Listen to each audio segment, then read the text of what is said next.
gente, tudo bem com vocês? Hoje é quarta-feira, dia 22 de junho, nós vamos começar aí a nossa aula de ciências.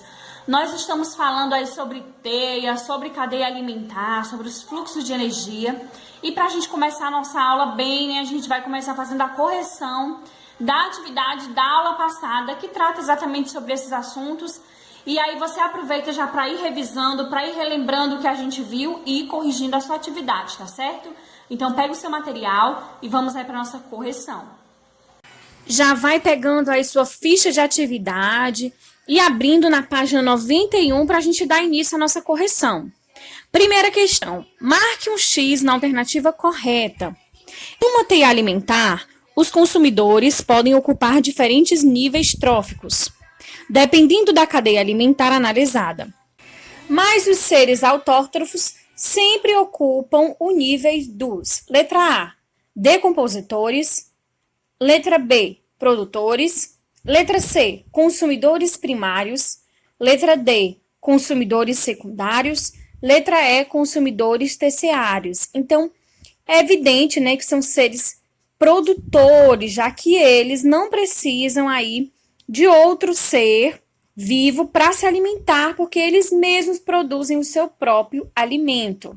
Segunda questão, ao representar e conectar as diferentes cadeias alimentares de que um organismo participa, temos as teias alimentares. Os seres humanos têm uma dieta bastante diversificada, consumindo animais e vegetais. Monte uma teia alimentar em que o ser humano pode ser consumidor primário, secundário ou terciário, e que contenha os seguintes seres vivos: humano, gafanhoto, aveia, boi e galinha. Você está vendo aí na sua tela, né, um esquema. Você não precisa ter feito exatamente igual, mas observem aí, né, as sequências.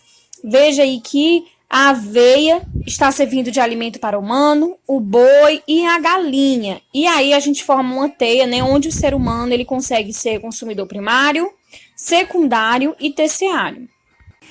Primário aí na questão da aveia, que é um vegetal, secundário na questão do boi e terciário na questão do gafanhoto, da galinha, e aí então chega aí o humano, né, como consumidor terciário. Terceira questão, marque V para as alternativas verdadeiras e F para as falsas.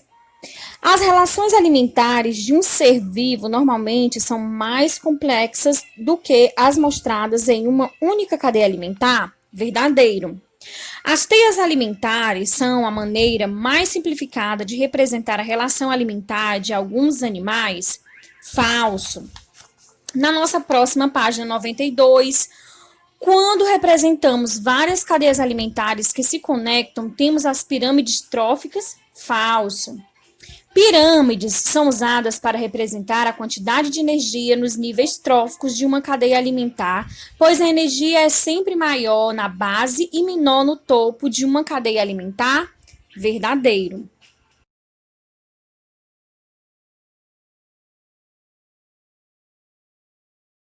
Na nossa quarta questão, em uma plantação de milho, podemos encontrar os seguintes animais: ratos, serpentes e corujas. O equilíbrio entre esses organismos é mantido pela cadeia alimentar a seguir. Então, nós podemos observar que a plantação de milho, ela produz aí o seu próprio alimento. Nós podemos perceber aí que o milho, que é o vegetal, a planta, né, do milho, a árvore do milho, ela produz o seu próprio alimento. E o milho serve de alimento para o rato, que consequentemente serve de alimento para a serpente e posteriormente serve de alimento para a coruja. E aí vocês podem observar como vai ficar a pirâmide, né? Desenhe uma pirâmide de energia para essa cadeia alimentar. E na base da pirâmide nós temos o milho, que ele vai conter mais energia, já que ele está aí produzindo o seu próprio alimento, e ele vai ficar na base da pirâmide. Depois nós temos o consumidor primário, o rato. Como consumidor secundário, nós temos a serpente. E por último, consumidor terciário, nós temos a coruja. E assim a gente conclui aí a nossa correção dessa atividade. É isso aí, gente. Feita a nossa correção, nós vamos estar dando aí continuidade aos nossos estudos, tá certo? Então já pega o seu livro integrado, abre aí na página 168, nós vamos aí ver o ícone para saber mais, né, por dentro das cadeias alimentares. Nós vamos estudar, continuar nossos estudos sobre isso, sobre cadeia alimentar e teia alimentar. Então acompanhe aí a explicação, veja as imagens, faça aí a associação com o que está sendo explicado para você aprender ainda mais sobre esse assunto. Vamos lá? Vamos aí dar continuidade aos nossos estudos sobre teia alimentar e energia nos ecossistemas, observando aí a seção para saber mais na página 168 do seu livro integrado. Por dentro das cadeias alimentares. Parte da energia que chega a um ser vivo é gasta em suas atividades de sobrevivência, no crescimento, na reprodução, por exemplo. Portanto, para o nível seguinte da cadeia alimentar, passará sempre menos energia do que entrou. É por isso que os carnívoros superiores, que ocupam posições terminais nas cadeias alimentares, estão sempre em risco de extinção. Para eles, sobra sempre uma parcela pequena de energia disponível. Além disso, qualquer quebra na cadeia alimentar coloca sua posição em risco.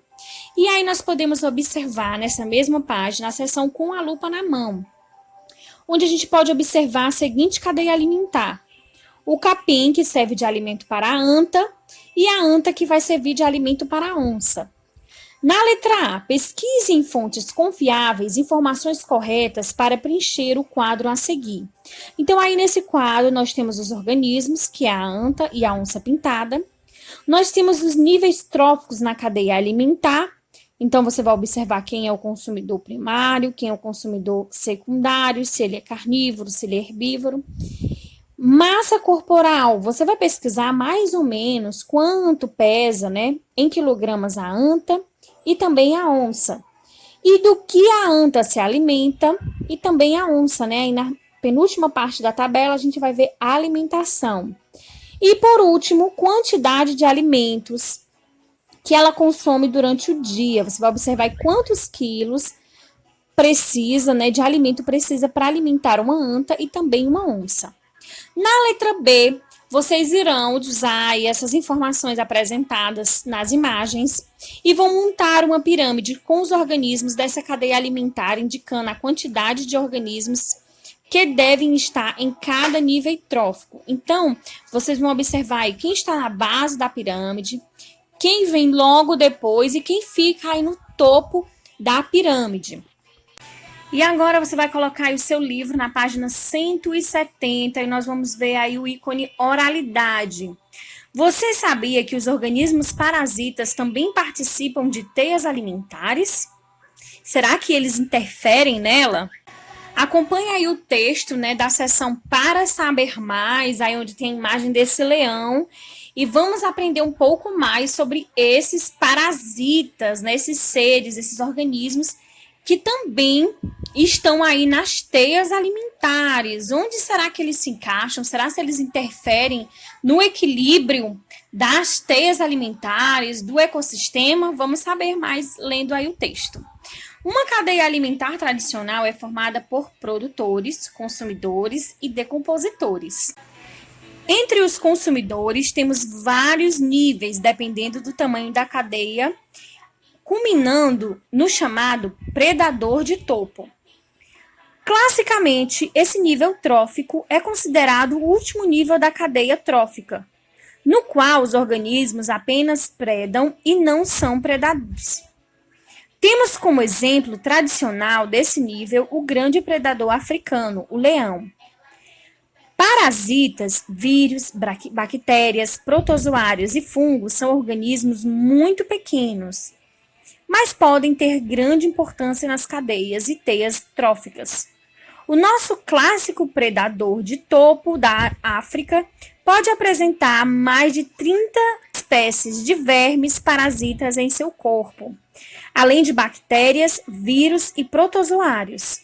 A presença desses parasitas pode influenciar o estado de saúde de um predador e, consequentemente, influenciar sua capacidade de caçar. Assim, Incorporação desses organismos em modelos de teias tróficas pode ter grande importância, já que eles são capazes de controlar a relação entre a população de predadores e a de presas em determinados ecossistemas. E aí eu posso estar citando aqui para vocês alguns parasitas que provavelmente você já deve ter ouvido falar. E se você nunca ouviu falar e ficar curioso, você pode colocar aí, né, no seu celular, no seu tablet, no seu computador, fazer uma pesquisa e saber um pouco mais de como são esses bichinhos, né, pequenininhos, mas que podem causar um grande estrago. Então a gente pode citar o bicho geográfico, a lombriga, que você já deve ter ouvido falar, né? A solitária, e tem vários outros exemplos, né, de parasitas, vermes e bactérias, como aí no texto foi citado, né, que podem estar aí se alojar num predador de topo, como é o leão africano.